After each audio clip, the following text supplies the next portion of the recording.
예, 여러분 안녕하세요. 정이품 소나무, 즉 장관 소나무를 만나러 가고 있습니다.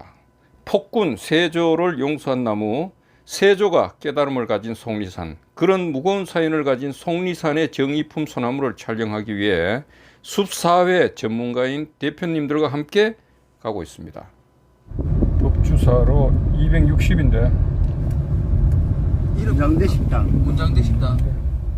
대한민국 중심에 위치하고 있는 속리산 국립공원, 속세에서 갈등과 반목 그런 환경에서 떠나 마음의 양식을 넓히고 깨달음을 가질 수 있다는 산, 속리산입니다. 속세를 떠난다는 속리산. 직급을 오래 갖고 있고, 그리고 직급도 가장 높은 나무가 여기 있습니다. 정이품 송입니다. 정이품 송의 수령은 700년 내지 800년 되는 것으로 추정하고 있고, 천년 기념물로 지정되어 관리하고 있습니다. 키는 15m 정도 되고 가슴 둘레는 4.8m, 뻗은 가지의 길이는 동서 방향이 19.3m, 남북 방향이 19.1m 되는 것으로 파악됩니다. 외형은 쭉 뻗어 당당한 모습을 하고 있고, 파라솔이나 우산을 활짝 편 것처럼 시원한 형상을 보이고 있습니다. 그러나 700년이란 긴 세월, 모진 강풍, 폭설, 한파, 폭우, 병충해 등을 견뎌오면서 줄기와 가지에 많은 상처와 손상을 입었습니다. 그래서 서쪽 방향의 가지는 많이 훼손된 것을 볼 수 있습니다. 하지만 정이품 소나무에 가족이 있는데, 지금 여기 정이품 소나무에서 7km 정도 떨어진 속리산 서원리에 첫째 부인 정부인 소나무가 있고, 그리고 두 번째 부인은 대한민국에서 가장 아름다운 소나무인 삼척의 미인 소나무가 정이품 소나무의 두 번째 부인으로 2001년에 혼례를 가졌습니다. 그리고 2세 자식을 얻기 위해 가지고 노력을 했는데, 첫 번째 부인 정부인 소나무와는 수태가 되지 않아 자식이 없고, 2001년 정이품 송의 두 번째 부인인 삼척의 미인송과 인공교배를 실시를 했습니다. 이 결과 2002년 200여 개의 종자를 얻는 데 성공을 했고, 이듬해에 종자를 파종해 가지고 129그루의 자목을 생산하는 데 성공을 했습니다. 바로 이 나무가 정이품 송의 2세가 되는 것입니다. 또 자목을 대상으로 이제 친자 확인을 해야 되겠죠. 그래서 유전자 확인을 했는데 자목으로 확정된 것이 58번이라고 합니다. 그래서 이 58번을 상가원 내 양묘장에서 집중 관리하고 있습니다. 그리고 이 자목은 역사적 의미가 크기 때문에 58번 중 10번은 의미 있는 곳에 분양을 하기로 결정을 했습니다. 그래서 보훈군에서 분양 신청을 했는데 이를 승인을 했고, 그리고 올림픽 공원에 분양 식재를 하였습니다.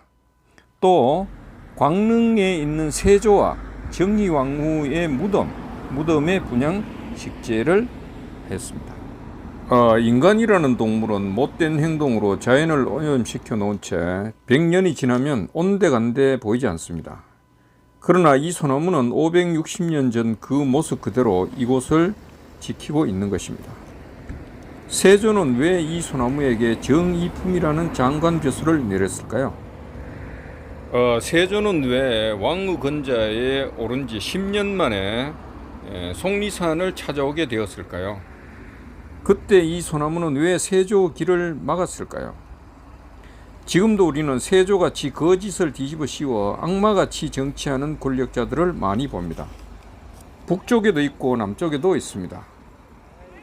세종후 둘째 아들 문종후 동생 단종후 삼촌인 수양대군 즉 세조는 아버지 세종이 죽고 형인 문종이 죽고 어머니와 형수도 죽은 상황에서 부득이하게 왕위에 오른 조카 12살 소년 단종을 보면서 세조는 비겁하게 왕후 자리를 탐을 냈고, 어린 단종을 끌어내리고 유배를 보내 결국 죽여버렸습니다. 세조 동생 2명도 죽였고, 그리고 23세에 이미 죽은 세조 형수 단종의 어머니 무덤을 파헤쳐 시신을 훼손하여 강물에 버리기도 했습니다. 수백 명의 신하를 죽이고 권력을 휘두른 세조, 그리고 왕의 자리를 둘째 아들인 예종에게 물려준 세종의 둘째 아들 세조. 아무리 악랄한 권력자라 하더라도 무덤을 파헤쳐 시신을 훼손한 것은 도를 넘어 인륜적으로 말이 됩니까 이게? 그러면서도 당시 중국 명나라에는 굽신거리는 그런 자세를 보였죠. 이렇게 하여 1455년 조선 왕의 자리를 차지했고 백성들과 역사 기록을 속이도록 지시해가지고 계유정난이라는 말로 지금 전해지고 있는 것입니다.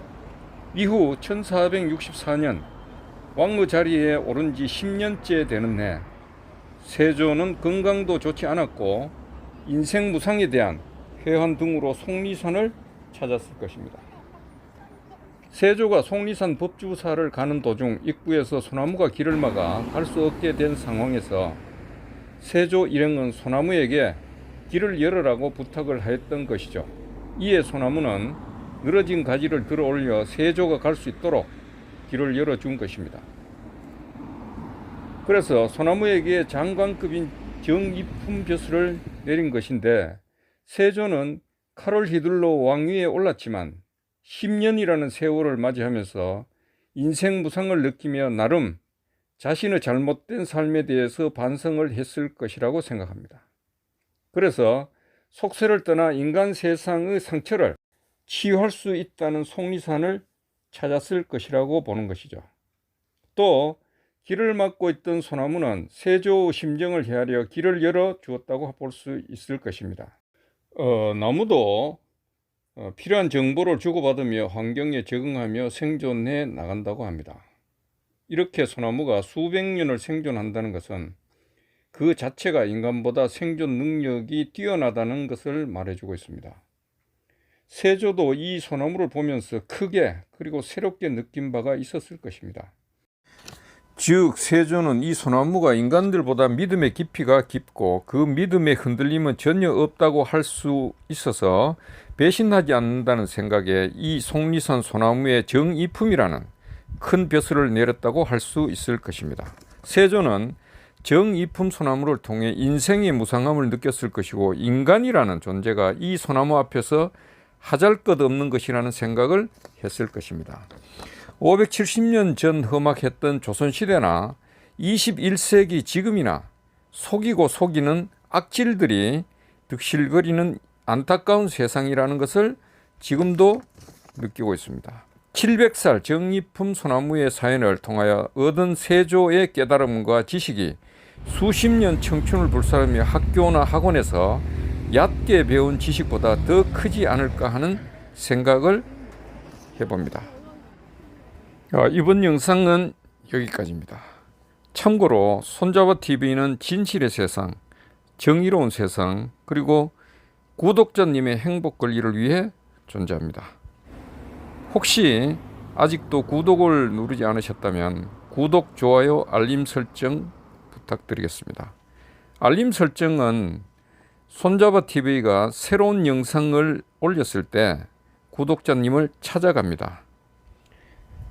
손잡아TV는 구독자님을 응원합니다. 구독자 여러분, 감사합니다.